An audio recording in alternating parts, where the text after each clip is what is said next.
Last video में हमने ऋषि की साइड की स्टोरी की बात करी थी। ऋषि के अकॉर्डिंग हिमांशी ने उनके ऊपर काफी सारे केसेस लगाए हैं। 498 domestic violence, 406 criminal breach of trust. But इस वीडियो में हम बात करेंगे हिमांशी की साइड की स्टोरी, क्योंकि रिसेंटली उन्होंने अपने साइड की स्टोरी शेयर करी है। आपने ये तो बताया ही नहीं कि कौन कौन सी लड़कियों के साथ आप जाते थे और क्या क्या करते थे। और जो हिमांशी के वीडियो के बाद ऋषि की फैमिली के एक्सट्रीम रिएक्शन आए हैं ना, उसके बारे में भी हम बात करेंगे। तो हिमांशी ने अपने वीडियो में बताया कि ऋषि की फैमिली ने उन्हें हरास किया है। एंड लास्ट वीडियो में हमने कुछ पॉइंट कवर किए थे, जैसे ऋषि की फैमिली का हिमांशी को बॉडी शेम करना, ऋषि की मदर का एक्स्ट्रा मैरिटल अफेयर को सपोर्ट करना, ऑल्सो हिमांशी की बिना परमिशन के ब्लॉग्स बनवाना। तो ये सारे पॉइंट्स भी हिमांशी ने अपने वीडियो में बताए हैं। जैसे हिमांशी ने कहा कि ऋषि ने उन्हें मल्टीपल टाइम्स चीट किया है। कितनी बार मुझे चीट किया गया? मल्टीपल टाइम्स, एक बार नहीं मल्टीपल टाइम्स। इवन हिमांशी को वो फेस टू फेस बोलते थे कि वो फिजिकली हिमांशी में इंटरेस्टेड नहीं है, कि I am interested in other girls and not in you physically. और हिमांशी ने अपने वीडियो में ये भी बताया कि जबरदस्ती उनसे ब्लॉग्स बनवाए जाते थे। ऋषि की फैमिली हिमांशी को धमकी देती थी ब्लॉग्स बनाने के लिए। जबरदस्ती मुझसे वीडियो बनवाई जाती, जबरदस्ती एज इन धमकियां मुझे दी जाती थी। हिमांशी को उनके रिलेटिव्स के सामने इंसल्ट किया जाता था एंड ऑलवेज उनके लुक्स पे, उनके ड्रेसिंग पे क्वेश्चन किया जाता था। ये लड़की तो मेंटली डिस्टर्ब है, ये तो पागल है। और ऋषि की फैमिली हिमांशी की फैमिली से पैसों की डिमांड करती थी, और हिमांशी की फैमिली ने काफी सारे पैसे दिए भी हैं ऋषि को। पेरेंट्स से पैसे कितने मांगे जाते थे? ये दिखाया जाता है कि भैया हम आपकी बेटी को पाल रहे हैं। अब इस एलिगेशन पे ना काफी सारी ऑडियंस का ये ओपिनियन है कि ऋषि की फैमिली रिच है,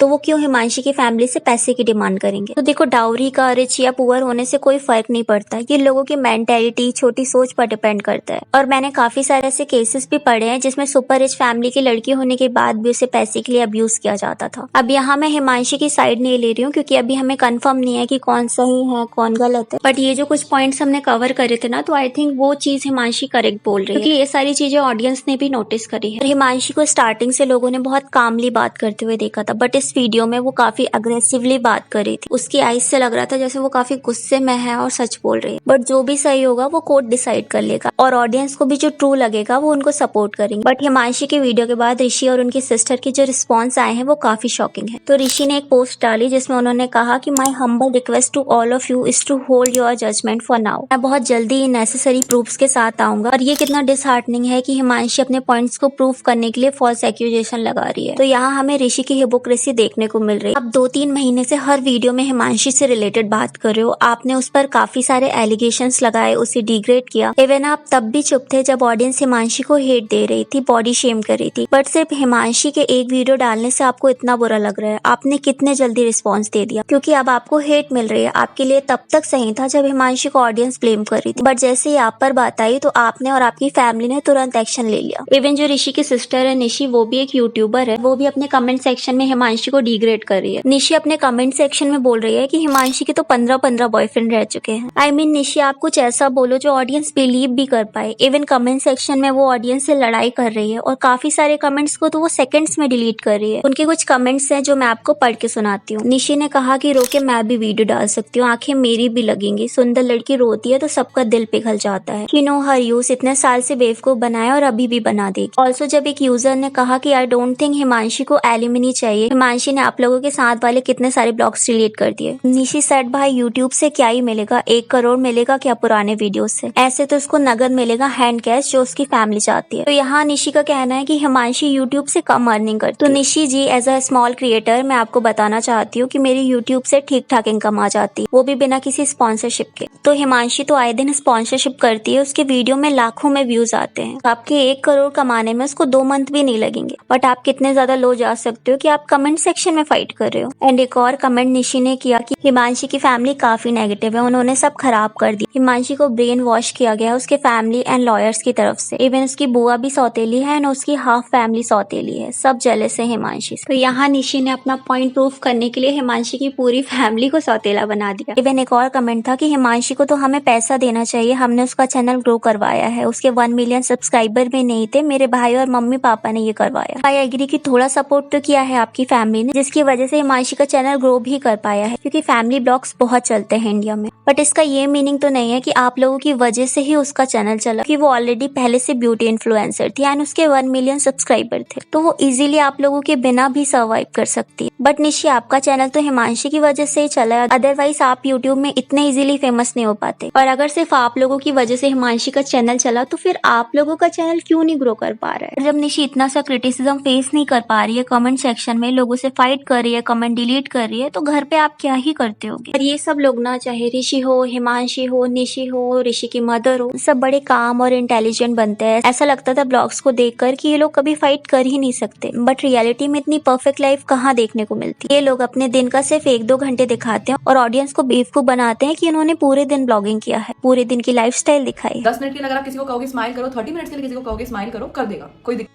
कैमरे के सामने अपनी फेक पर्सनैलिटी दिखाते हैं, जबकि रियलिटी इनकी कुछ और होती है। और ऑडियंस को भी समझना चाहिए कि किसी की फैमिली परफेक्ट नहीं हो सकती। फैमिली नोक झोंक, फाइट, मस्ती मजाक से चलती है और दुनिया में ऐसी कोई फैमिली है ही नहीं, या ऐसा कोई पर्सन है ही नहीं जो परफेक्ट है। सब में कुछ न कुछ कमियां होती ही। ऑडियंस ब्लॉगर, इन्फ्लुएंसर्स के प्यार में इतना पागल हो जाती है कि उन लोगों को अपनी दुनिया मान लेती है। ब्लॉगर्स की पूरी लाइफ में वो इन्वेस्ट हो जाती है, जबकि उनको अपनी ऑडियंस से सिर्फ एंगेजमेंट एंड पैसा बनाना रहता है। क्योंकि हमने पास्ट में भी ऐसे काफी सारे ब्लॉगर्स का डिवोर्स देखा है, उनकी फेक लाइफ को एक्सपोज होते देखा है। जैसे खुशी विवेक को ही देख लो, उनकी तो पूरी कॉल रिकॉर्डिंग ही लीक हो गई थी, जिसमें खुशी के फादर इन लॉ अपनी डॉटर इन लॉ को गाली दे रहे थे। फ्लाइंग बीस्ट के केस में उनकी वाइफ के साथ छल कपट और अपमान हुआ था। तो ऑडियंस को ब्लॉग्स एंजॉयमेंट के लिए देखना चाहिए, आपको उनकी लाइफ में इन्वेस्ट नहीं होना चाहिए, क्योंकि जब रियलिटी सामने आती है ना, तो सबसे ज्यादा आप ही हर्ट होगे। और हिमांशी ने ये भी कहा था कि वो स्माइल नहीं कर पाती थी ब्लॉग्स में। कम हंसती थी, ठीक है, हंसने का मेरा मन ही नहीं करता था वीडियो में। सो वी अंडरस्टैंड कि जब आपकी लाइफ इतनी ज्यादा मेस्ड अप हो, आपको ब्लॉगिंग का प्रेशर हो, परफेक्ट दिखने का प्रेशर हो, डाइटिंग का प्रेशर हो, एंड एलिजेटली आपको हस्बैंड की चीटिंग का प्रेशर हो, तो कोई पर्सन स्माइल कैसे कर सकता है। एंड आई थिंक हिमांशी को अगर मैरिज तोड़नी ही होती तो वो मैरिज को दोबारा सेकंड चांस नहीं देती। हम ऑडियंस नहीं जानते कि जब ब्लॉग्स नहीं बन रहे होते तो उसके पीछे क्या होता है, किसे कैसा ट्रीट किया जाता है। और जैसा कि हिमांशी ने बताया कि ऋषि को उसकी फैमिली हर चीज में सपोर्ट करती है, चाहे वो कितना भी गलत कर ले। घर में भी सब फुल सपोर्ट करने वाले उनको, सब सपोर्ट करते हैं उनको कि भाई जो वो कर रहे हैं बिल्कुल सही है। तो ये हार्श रियलिटी है दुनिया की कि मैरिजेस में ऑलवेज हस्बैंड को बड़ा दिखाया जाता है। हर चीज के लिए हस्बैंड से परमिशन ली जाती है। हस्बैंड के खाना खाने के बाद ही वाइफ खाना खाती है। हस्बैंड को हाथ में पानी देना, हाथ में खाना देना। अब आप लोग बोलोगे ये तो पुरानी बात है, अब ऐसा थोड़ी ना होता, बट होता है। आई एम नॉट सेइंग कि सारी फैमिली में ऐसा होता है, बट काफी सारी फैमिली में होता है जो अभी भी ओल्ड थिंकिंग रखती है। और काफी सारे लोग ये भी बोलते हैं कि डॉटर इन लॉ घर तोड़ देती है। डॉटर इन लॉ के आने के बाद बेटा सेपरेट रहने लगता है। बहू कभी बेटी नहीं बन सकती। वो इसीलिए कि जब डॉटर इन लॉ मैरिज के बाद सबसे पहले घर आती है ना, तो आप वैसा उसे फील नहीं कराते, उसके साथ भेदभाव किया जाता है और यही छोटी छोटी चीजें मिलकर बड़ा इशू बन जाता है। और हम माने या ना माने, मदर इन लॉ में एक इनसिक्योरिटी की भावना होती है। उन्हें लगता है कि उनकी डॉटर इन लॉ उनके बेटे को छीन ले, बट रियलिटी में ऐसा नहीं होता। यहाँ हस्बैंड की गलती होती है कि वो अपनी मदर एंड अपनी वाइफ दोनों को सिक्योर फील नहीं करा पाता। वो बायस्ड रहता है, कभी अपनी मदर का साइड लेता है, कभी अपनी वाइफ का साइड लेता है। इस वजह से प्रॉब्लम हो जाती है और दोनों में ही इनसिक्योरिटी आने लगती है। थोड़ा फीमेल सेंट्रिक वीडियो हो गया क्या? एंड आई थिंक हमें हिमांशी एंड ऋषि को अपने हाल में छोड़ देना चाहिए, क्योंकि दोनों ने ही अपने साइड की स्टोरी बता दी है। बट ऐसा बिल्कुल भी नहीं है कि ये चैप्टर खत्म हो गया। अभी और भी सारे वीडियोस बनेंगे और भी ज्यादा एलिगेशंस लगाए जाएंगे। तो अब ऑडियंस को इन सब में अपना माइंड वेस्ट नहीं करना चाहिए, क्योंकि हिमांशी और ऋषि दोनों के पास उनके लव्ड वंस हैं जो उनको सपोर्ट करते हैं, उनको प्यार करते हैं। बट यस, हिमांशी से मेरी एक रिक्वेस्ट है कि हिमांशी को जैसे ऋषि और उसकी फैमिली प्रवोक करने की कोशिश कर रही है, तो गुस्से में आके हिमांशी को उसके पास जो प्रूफ्स हैं उसे यूट्यूब में शेयर नहीं करना चाहिए, क्योंकि अगर ऋषि गलत है, ऋषि ये प्रूफ्स कोर्ट में अपने डिफेंड के लिए यूज कर सकता है। So what are your thought about today's video? Let me know in a comment. और अगर आप ऋषि के साइड की स्टोरी जानना चाहते हो तो इस वीडियो को क्लिक करो।